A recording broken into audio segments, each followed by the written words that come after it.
Hello, everybody, and welcome back to another episode of 30 NSG. On today's show, we're going to be talking about the original vision of Avatar Frontiers of Pandora was very different. So the action-packed possibilities of Avatar Frontiers of Pandora might seem a little obvious path of the upcoming game to take, but it turns out that early concepts were substantially different. Developer of Massive Entertainment and published by Ubisoft, an open-world title takes the world of Pandora from James Cameron's Avatar films, showing things from perspective of the protagonist, raised by the human colonists of RDA, exploring a planet accompanied by a brand of action segments of Ubisoft is known for, with opportunities of infiltration of destruction, and that can also be accompanied by the Na'vi and human weapons alike. A focus on the high-octane spectacle isn't particularly surprising for Avatar, as the silver screen experience are full of show-stopping action sequences. At the time, the world of Pandora features a beautiful level of detail of flora and fauna, and now also helps with the truly stand apart from the crowd's blockbuster scenes. An exclusive Screen Rant interview with John, producer of Avatar films, revealed that Avatar Frontiers of Pandora was originally conceived with a different balance of action in mind. Now, the first question was, John Lindau says, look, I think we got into the game initially and we were thinking of maybe it would be a little bit less action. Screen Rant's asked again, he says, John said, more culturally exploration without really a purpose, and it just didn't fit into the gaming model that we've retained enough as we were talking about and cooking. What game has cooking? Well, it's going back to what we started with. So it maintained, but we are now picked up the pace of our action and all of that. But the player still is also the opportunity to go. He says, quote, I don't want the action in this moment. I just want to explore. I want to explore Pandora. I want to reward itself and satisfaction of doing that. Like I said to someone earlier, I could fly my Banshee 50 kilometers away, land in a place and no one has ever been before, and I'm creating my own story. I'm not following a story that someone else has told me to follow. I'm following my own story and creating a story that I'm looking around the world, and I don't know if someone's been here before. Oh, so RDA was also here before. Oh, and I know that. Maybe where I land is also the trees that I destroyed. Maybe they're not. Maybe there's a base where I was abandoned, or maybe there was a base that I have to have a confrontation with. You know, these things, but to create your own story. He says, although it might not have diverged from a AAA video game norm, a version of Avatar Frontiers of Pandora with less of an action focus could still have been an engaging game. If any of the environment of the blockbuster movie deserves an exploration and focus experience, it's probably Pandora. Even with the lack of gunplay might have diverted some of the segments of potential audience.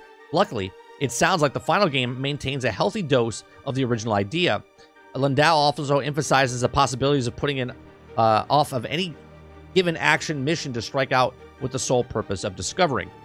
The Banshee that Lindau mentions is a big part of the scene's exploration in Avatar's Frontiers of Pandora gameplay, making it easy to survey the world in the air and alright in the new areas without having to make a long trek.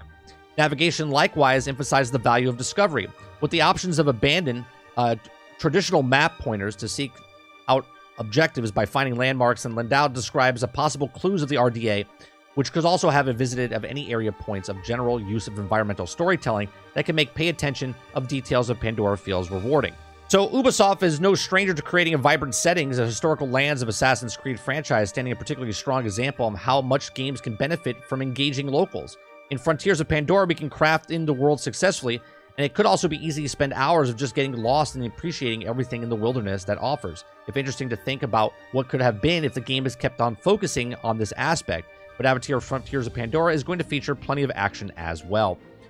So here's my thoughts. I mean, if you guys are watching this video, or if you're here live, okay, I just had another video about Pandora, and I said that this could be like the Hogwarts legacy of Avatar. And I think them changing it sounds much better, because I don't know if I want to play a game. I don't even know if I want to play this game, to be honest with you. But I don't know if I would want to play a game where there's no really action and you're just kind of exploring. Now, it would be a completely different game if I could explore a world with other people. But if I was by myself and I couldn't explore with other people, you kind of get like a No Man's Sky feel, where it's cool in the beginning, but then it kind of gets a little boring because you're by yourself and you're just exploring and going, oh, cool, fauna, you know, plants, animals, great. So I think this is a good decision, because the action that we saw, the first person actual footage actually looks pretty good. I kind of wish that, obviously, it's their choice. They wanted to make a first person. I kind of wish they made it first person, third person.